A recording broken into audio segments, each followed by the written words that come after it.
नमस्कार दोस्तों। 2 दिन पहले मेरे ओपीडी में 192 पेशेंट्स आए, जिसमें कि 88 पेशेंट्स बैक पेन के थे।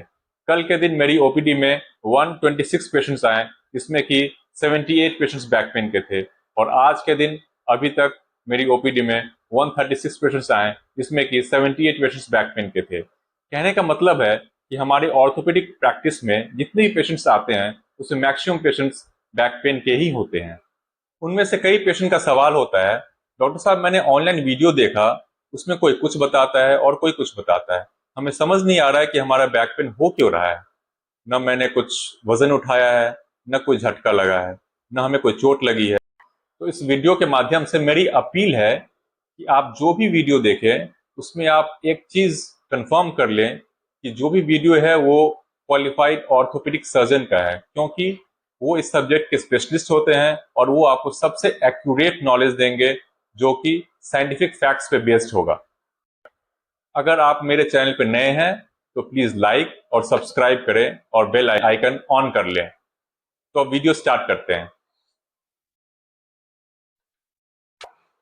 ये है स्पाइन। इसमें 3 कंपोनेंट्स होते हैं। एक तो ये बोन है, ये है बोन जिसको हम लोग वर्टिब्रा बोलते हैं, ये है 2 बोन के बीच का डिस्क, इसको डिस्क बोलते हैं, और ये पीछे में स्पाइन के जॉइंट्स हैं, ये जॉइंट है और ये जॉइंट है। तो ये येलो वाली स्ट्रक्चर नर्व है जो कि स्पाइन से निकल के पैरों में जाती है। स्पाइन के बैक में यहाँ पे मसल होते हैं, बैक मसल्स, और आगे में एब्डोमिनल मसल्स होते हैं। बैक पेन का सबसे बड़ा कारण है फॉल्टी पोस्चर। अगर आप आईटी प्रोफेशनल हैं, सीए हैं, टीचर हैं, हाउसवाइफ हैं या बिजनेसमैन हैं, इन सभी ऑक्यूपेशंस में आपको बहुत लंबे समय तक बैठ के काम करना पड़ता है या लंबे समय तक खड़ा होकर काम करना पड़ता है। ऐसे सिचुएशन में आपके बैक के मसल्स पे बहुत स्ट्रेन पड़ता है, जिस कारण से मसल इम्बैलेंस हो जाती है और आपको बैक पेन हो जाता है।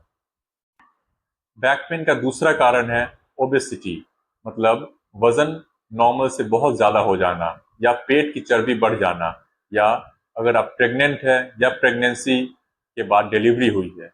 इन सारे कंडीशंस में बैक के मसल्स पे एबनॉर्मल फोर्सेस आते हैं जो कि नॉर्मल से बहुत ज्यादा होता है, और ऐसे कंडीशंस में एब्डोमिनल मसल का टोन कम रहता है और जिससे कि बैक के मसल पे स्ट्रेन पड़ता है और मसल इम्बैलेंस हो जाने से बैक पेन स्टार्ट हो जाता है। थर्ड कॉज है, थर्ड सबसे बड़ा कारण है डिस्क की प्रॉब्लम, जिसको हम साधारण भाषा में डिस्क प्रोलैप्स कहते हैं। ये है डिस्क, 2 वर्टिब्रा, 2 बोन के बीच में जो ये सॉफ्ट स्ट्रक्चर होती है, इसको बोलते हैं डिस्क। अगर आप कुछ भारी वजन उठाते हैं या सडन जर्क लगता है तो ऐसे कंडीशंस में डिस्क अपनी जगह से निकल के इस नर्व को प्रेस करती है, और जिस कारण से पूरे पैर में पेन हो सकता है, जिसको हम सियाटिका भी बोलते हैं। आपको जान के हैरानी होगी कि इस डिस्क स्ट्रक्चर में 80% पानी होता है, जिस कारण से यह स्ट्रक्चर बहुत ज्यादा फ्रेजाइल होता है, और जैसे जैसे हमारी एज बढ़ती है, ओल्ड एज में ये पानी सूख जाता है, इस कारण से डिस्क में जो गैप होती है वो कम हो जाती है और ऊपर और नीचे दोनों बोन आपस में रगड़ खाती है। दोस्तों, अगला कारण है बोन डेफिशिएंसी का।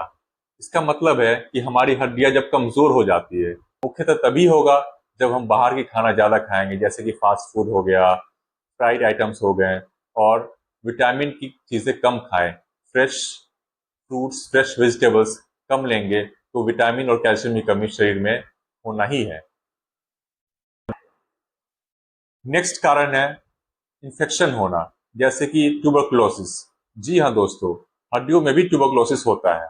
ये डिस्क का जो पार्ट है, इसमें दोनों वर्टिब्रा के बीच का डिस्क और वर्टिब्रा दोनों में ट्यूबरकुलोसिस हो सकता है, जिस कारण से हड्डियां गल जाती है, और ट्यूबरकुलोसिस होने से ये नर्व पे ही प्रेशर डाल सकता है, जिस कारण से पैरों में दर्द हो सकता है या पैर में कमजोरी भी हो सकती है। मरीज चलना फिरना बंद कर देता है और इसमें शौच पेशाब में भी दिक्कत आ सकती है। दोस्तों, अगला रीजन है हड्डियों में कैंसर होना। जी हाँ, कैंसर शरीर में कहीं से भी हड्डियों में आ सकता है या प्राइमरली हड्डियों में हो सकता है और यहाँ से कहीं और भी जा सकता है। और हड्डियों में जब भी कैंसर होगा, यह हड्डी के पार्ट को गलाएगी, डिस्क को गलाएगी और जो आसपास की नसें निकल रही है उस पे प्रेशर डालेगा, जिस कारण से मरीज का चलना फिरना दुर्बल हो जाता है और शौच और पेशाब में बहुत प्रॉब्लम आ सकती है। Thank you. दोस्तों, ये थे बैक पेन के साइंटिफिक रीजंस। हमारे साथ बने रहने के लिए थैंक यू। अगर आपके पास हमारे लिए कोई सवाल है या आप कुछ कंसल्ट करना चाहते हैं तो नीचे दिए गए नंबर पे आप अपना रिपोर्ट्स हमें व्हाट्सएप कर सकते हैं। हम आपका रिप्लाई ज़रूर करेंगे। Thank you.